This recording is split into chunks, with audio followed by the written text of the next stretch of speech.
In front of me is VIVO iQOO Neo 7, and today I would like to show you how you can clone apps.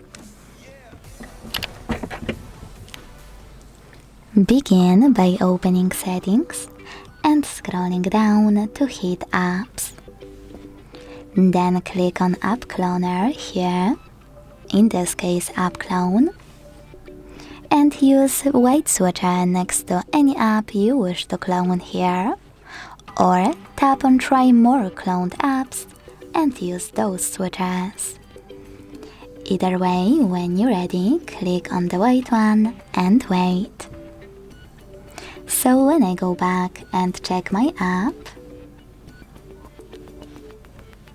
I can see that it was successfully cloned somewhere.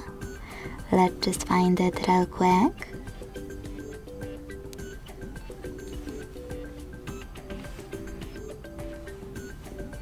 Over here. If you want to delete your cloned app, you can go back to the same settings and use No Blue switcher. Then confirm your choice in the pop-up. Thanks so much for watching. If you enjoyed this video, leave a like, comment and subscribe. Bye!